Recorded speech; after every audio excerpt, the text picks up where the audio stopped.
saya tanya, Anies kok jadi ribut mau dipanggil KPK? Saya bilang.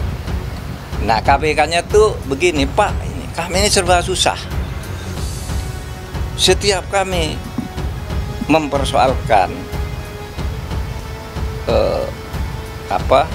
dana formula dan sebagainya, lalu dituduh mempolitisi, mau menjegal Anies, padahal tidak ada urusannya ini dengan Anies. Ini temuan BPK, gitu loh.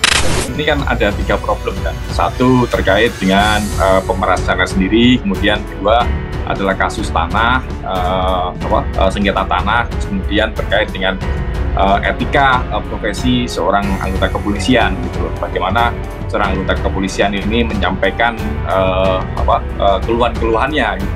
Tentunya harus melalui aturan, sesuai dengan aturan-aturan. Terlepas dari itu, fenomena pungli itu sudah menjadi hal yang jamak ya, dan sudah menjadi rahasia umum di kepolisian.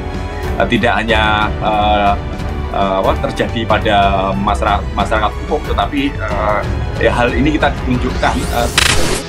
KPK curhat ke Mahfud MD mengaku dituduh jegal Anies saat usut Formula E. Sehingga kami merasa setiap nyebut ini lalu rame, katanya ini menjegal Anies. Nah disitulah terjadi diskusi-diskusi saya dengan Denny. Nah, saya cerita, kota partai ini kasusnya, kota partai ini kasusnya. Ini menjadi sensitif. Gitu. Tahu sama nggak tahu, dan saksi-saksinya tentunya tidak ada, karena itu jelas-jelas pelanggaran.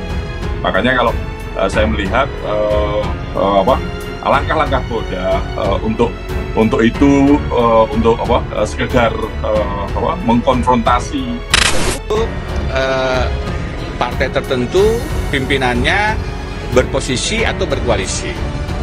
Nah, ini kasusnya AX. Ini kita mengapresiasi seseorang yang berani bahwa nanti salah atau benar itu bisa dibuktikan di pengadilan, tetapi keberanian itu juga harus kita apresiasi.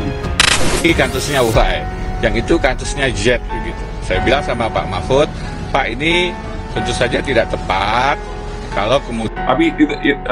Tetapi ini juga menjadi yang menjadi catatan saya, sebenarnya hal seperti memviralkan ini sebenarnya adalah langkah terakhir, karena memang saya melihat kemudian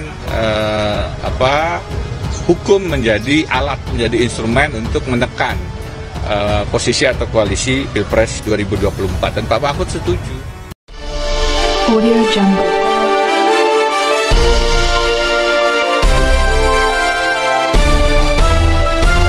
Audio Jungle. Kasus dugaan korupsi penyelenggaraan balap mobil listrik Formula E masih terus didalami oleh Komisi Pemberantasan Korupsi. Hingga saat ini belum ada satu pihak pun yang ditetapkan sebagai tersangka. Komisi telah melakukan pemeriksaan sejumlah pihak terkait, termasuk diantaranya adalah Anies Baswedan yang saat itu masih aktif menjabat sebagai Gubernur DKI Jakarta, Menteri Koordinator Bidang Kemaritiman dan Investasi, Menteri Koordinator Bidang Politik Hukum dan Keamanan, Mahfud MD mengaku sempat mendengar keluhan KPK saat mendalami kasus dugaan korupsi Formula E. Lembaga anti rasuah itu, kata Mahfud, merasa serba salah saat mengusut Formula E, karena selalu dikaitkan dengan politisasi terhadap ex-Gubernur DKI Jakarta Anies Baswedan. Itu saya tanya, Anies kok jadi ribut mau dipanggil KPK? Ternyata KPK bilang begini, Pak, kami itu serba susah, setiap kami mempersoalkan dana Formula E dan sebagainya, lalu dituduh mempolitisasi, mau menjegal Anies. Ini kan gak ada urusannya dengan Anies.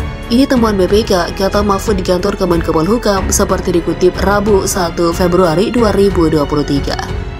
Mahfud menyebut KPK seolah dinilai sengaja membentuk framing menjegal Anies, padahal kenyataannya opini soal penjegalan terhadap Anies tidak benar terjadi. KPK hanya menjalankan tugasnya untuk mendalami dugaan korupsi penyelenggaraan Formula E tersebut tanpa ada unsur politik di dalamnya.